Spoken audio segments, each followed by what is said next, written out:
So someone wanted me to summarize my relationship with my God brothers, and do I feel that overall my God brothers have had a positive or negative influence on my life. So first of all, I would have to say, thanks to my God brothers, I was introduced to Krishna consciousness, and I believe being a devotee of Krishna has saved my life, materially and spiritually. I don't think I would be alive now without being a devotee. I would have fallen into all kinds of bad habits which would have taken my life. And my being connected to Krishna has saved me from taking millions of future lives where I'd be suffering repeatedly in that situation. So they saved me from that. Of course, I don't think I'm eligible to stop taking future births altogether. I may have some coming down the pipeline.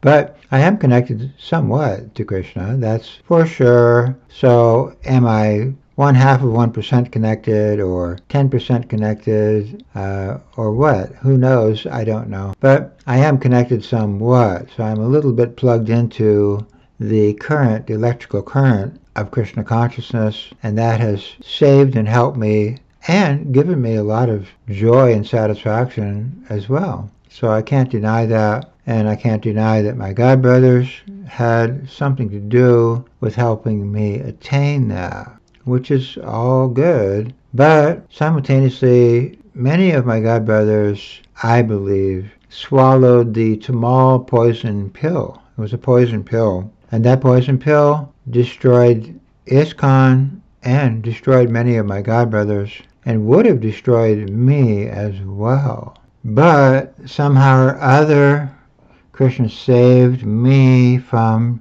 drinking from the poison chalice and ending up in a very bad situation. So I don't think I'm the only victim. You know, some people think, oh, Pranjan, you think you're just the only person who suffered.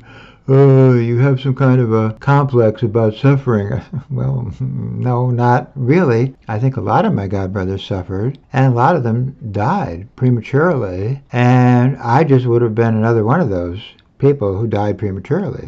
That's all. So I don't think I'm special, but what is special about me, perhaps, maybe, is, like I said, I did not drink from the poison chalice. So I had many God brothers who died. They died of cancer, they died of alcohol poisoning, they died from intoxication, they died from taking drugs, and so many things happened to my God brothers and God sisters, which ended their lives prematurely. Mine would have been just another number in that group. So I think what happened was ISKCON was poisoned. I believe Prabhupada was poisoned, first of all. And then the God brothers and God sisters were seen as the problem by the leaders. The leader group of my God brothers saw us, the Prabhupada devotees, as trouble, and as a group of people that just needed to be removed from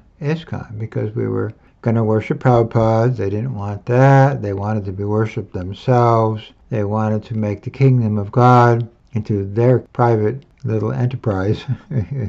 So they had to get rid of us because we wanted to worship a pure devotee, and that did not work well with their scheme to have everyone worshiping conditioned souls. So worshiping conditioned souls is a type of poison. And Prabhupada says people who worship conditioned souls are committing an aparad to Krishna, and it's minimizing the position of Krishna's pure devotees and Krishna's successors.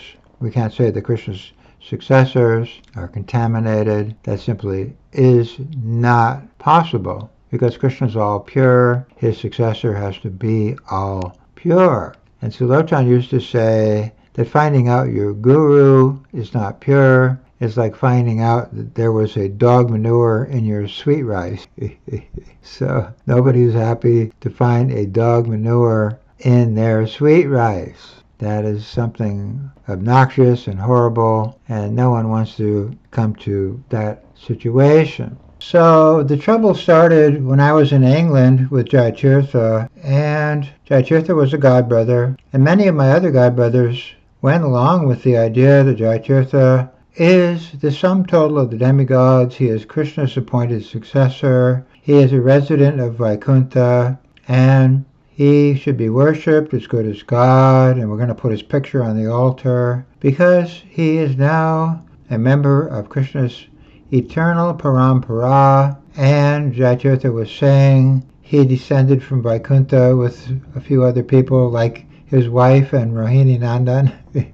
And people, they applauded and laughed. They thought that was great. They thought that was wonderful. The only problem is Jaitirtha could not have been Krishna's successor. Krishna's pure.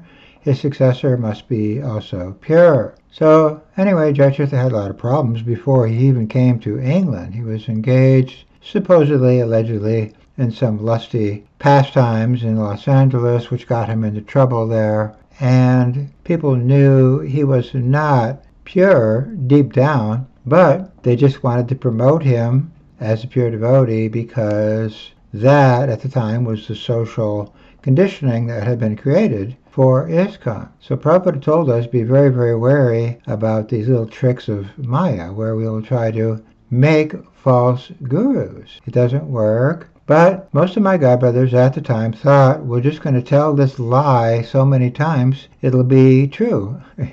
It'll become a truth. Repeat a lie, and then it will be accepted as truth. And this is something that Joseph Goebbels was saying to support the Nazis. Keep telling a lie over and over again, and then everyone will accept it. That's fine, but does that make it true? Well, not necessarily. So people got, again, poisoned. It was a poisoned idea that we're going to make conditioned souls into pure devotees. It was never going to work. But I became like the black sheep of England at the time because I was complaining and criticizing, and everyone thought I was being offensive to a great devotee. I was challenging Prabhupada's appointed successor. Except Prabhupada did not appoint any successors. That was the first problem. And then my friend Sulochan wanted to go to New Vrindavan and work with Kirtanananda, and I tried to tell him Kirtanananda is not a pure devotee. These people were never appointed, and if you go to New Vrindavan, there's going to be a lot of trouble there. But Sulochan insisted on going. He says, well, I have to go. My wife wants to be part of a community. Okay, well, just because your wife wants to be part of a community, that does not make Kirtananda a pure devotee. So this is what happened. Most of my godbrothers became covered with illusion that these 11 godbrothers of mine had been appointed as Krishna's successors. And even as it started to unravel, people started to realize, Jaitirtha's taking drugs, he's having sex with a follower, at least one follower. Yeah, but we still have to promote him as a pure devotee because then the disciples will all be discouraged and upset. We have to keep the show going. So the thing just kind of took a life of its own and just started going on and on and on and on, that we have to promote these godbrothers as pure devotees in order to keep ISKCON unified, and all these kinds of excuses were being made. But that is how Maya works, the illusory energy. We start a lie, and then we have to speak more and more and more lies to cover up the original lie, and so on and so forth.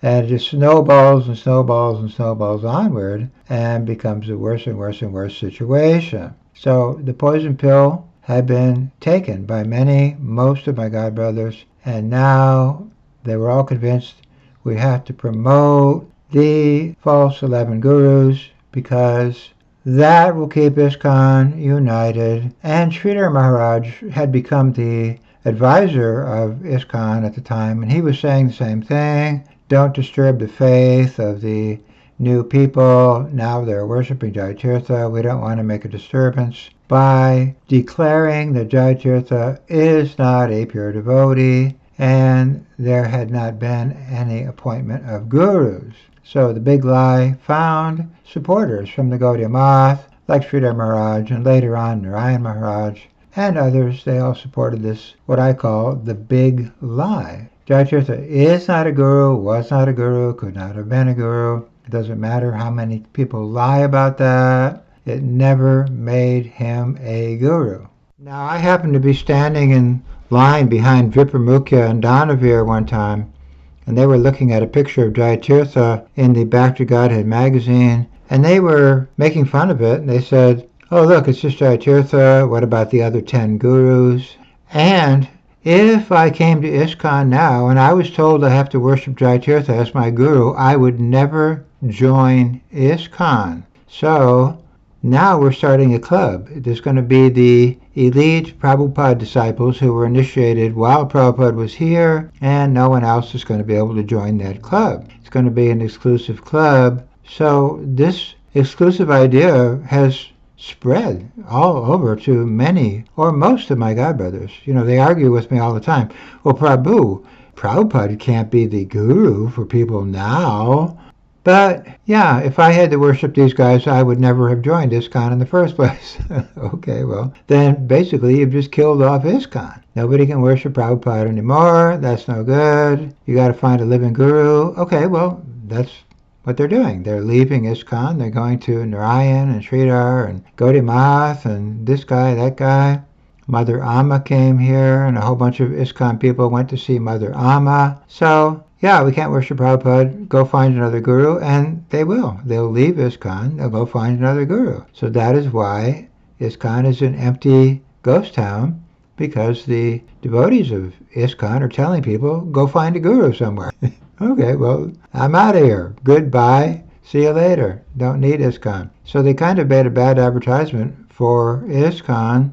Now, another thing is, many times I'll tell my godbrothers, well, Prabhu, we can't rubber stamp gurus. Well, Prabhu, you know, false gurus go to the most obnoxious regions. Well, Prabhu, they made false gurus in the Gaudiya Math. Well, Prabhu, the guru must be a resident of Krishna-loka. Oh, yeah, I've heard that. I've heard all that many times, Prabhu. Don't have to remind me. I've heard that. Oh, okay, well, you heard that, but did you act on it? Well, no, we're not going to act on it. Now, another thing is that happens all the time, really. I tell people a neophyte cannot absorb sins. And if he does, he'll have to suffer, and he'll take the sins with him into the next life. And so many of my godbrothers have said, oh, no, you're not going to start that whole thing about taking sins, are you? Oh, we don't want to hear that all over again. You're like a broken record. Dude, we don't want to hear that anymore. Well, okay, well, you know, look what happened to all these guys who took sins. Hello, they suffered, they fell down, they got sick, they died prematurely, they created big scandals for ISKCON, they deteriorated the society, and they're suffering. Look at the art that Satsrupa makes. Look how ill Jayapataka is. Look how they all fell down, got sick, and died. I mean, hello. You can't take sins if you're a neophyte. It's not going to work. Yeah, but Prabhu, I've heard all this already. I don't want to hear about it. Okay, well, you didn't hear then. You didn't really hear. It just went in one ear and out the other. You didn't understand the import and the meaning of these statements. Do not rubber stamp gurus. And how many times Prabhupada said that? And how many times my godbrothers were just disgusted with me for repeating these things. Oh, we don't want to hear that stuff, Prabhu. That's negative. Oh, no, you're being negative. Well, you know, Krishna's a very negative guy. If he does not want you to take sins, then you better not take sins. You better do what Krishna wants. And what Krishna wants is what Prabhupada told us to do. You got to do things this way. You have to offer food to the pure devotee. You can't offer food to this guy, that guy, and the other guy. That's not the system. Neophytes cannot take sins. It's not the system. And I have other devotees who are influenced by my godbrothers. For example, Sanat, Mukunda, Prahlad, ISKCON Jaipur, Mathurapati, these kind of guys. And they quote, for example, Hari Sori's diary. Well, Hari Sori was saying me and Salochan are cheap devotees, we're sahajas. Okay, wait a minute. Hari Sori is Bhavananda's right-hand man. And he's a big supporter of the whole Mayapur program, where there's been severe, and I mean to say severe, child abuse going on. How did this guy become our authority? Okay. And it gets worse. They also quote Bhaktidas, another one of my godbrothers. But he says I'm making offenses to Saint Radhanath. Okay, Saint Radhanath helped bury Kirtanananda in a samadhi. So my godbrothers are trying to influence other people to go against me. And they had a lot of success, really. They went against us in 1986. They got Sulochan whacked. He was taken out because they discredited me and Sulochan as Sahajas. And Sulochan said they're painting a bullseye on our back by calling us Sahajas. So it's been one of the ways our godbrothers have suppressed us. They've branded us as false devotees and deviants and offenders and all the rest of it. And then other people have taken that up and gone against us. And that is why one of the results has been evidently, supposedly, allegedly, over 2,000 children being abused. So they helped along a mass abuse system. And this is another question. Why didn't more of my godbrothers, or some of my godbrothers, or almost any of my godbrothers, report any of this to the police? I mean, there's all this banning, beating, molesting, lawsuits, scandals of every description going on. And none of the godbrothers make, for example, a lawsuit, a class action lawsuit, to sue the GBC for fraud, for defrauding ISKCON with their false guru program, or discrediting ISKCON, or bankrupting ISKCON, or destroying ISKCON, or whatever it is. They don't seem to take any action to correct the problems that are going on. So that, in my opinion, and in the opinion of a lot of people, means they never understood what Prabhupada was really talking about. You have to defend ISKCON, you have to defend your guru, you have to defend the institution of your guru. That is your duty as a disciple of a guru, any guru, whether it's Prabhupada or Jesus or Bhaktisiddhanta or any other guru. You have to defend your guru, or else you're not really going to be designated as a sincere servant. So that, unfortunately, was allowed in ISKCON. People allowed ISKCON just to be trampled over, left, right, and center, and exploited. And then the women and children and, let's say, the innocent citizens, vulnerable citizens, were exploited very badly because there was no checks and balances and no defense for the defenseless. And ISKCON still has these kind of problems. I have a friend, and he was criticizing Giriraj Swami, and followers of Giriraj Swami made screenshots of his complaints, and he started getting threats. And then he told me he has to withdraw all of his complaints because these people are after him. And this is going on right now. So people are finding it very difficult to oppose my quote-unquote godbrothers. So they are my brothers, that's true. But unfortunately, we had to part ways because I just couldn't agree on how my brothers are doing things. So yeah, they saved my life, many of my godbrothers, but then they wanted to take my life, take back what they gave me. So that's not a very fair deal for me. God giveth and God taketh away, but you are not God. You don't have that potency and power to do that. And if you try to harass Vaishnavas, any kind of Vaishnavas, even me, a fallen, foolish Vaishnava, there's very severe reactions for that. You're not allowed to disturb the life of even a fallen or lowly Vaishnava such as myself. You're just not allowed to do that. So I had another godbrother, Hansaduda. Eventually he sent 3 gundas from West Virginia to take me out. And when I was in Los Angeles, the police reminded me over and over again to stay away from Watsika. They said, don't you know, those people want to kill you. So, I have this love-hate thing going on.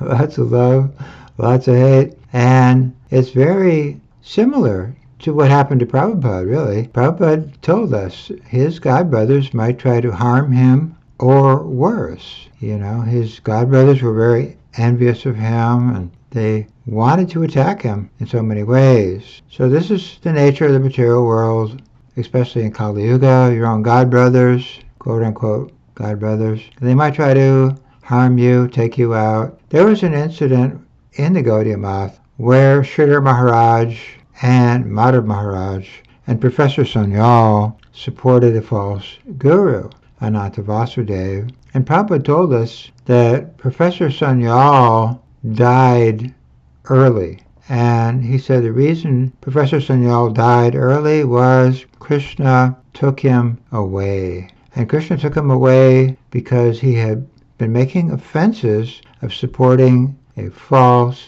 guru. So Krishna saved him from having more offenses loaded onto his karma wagon.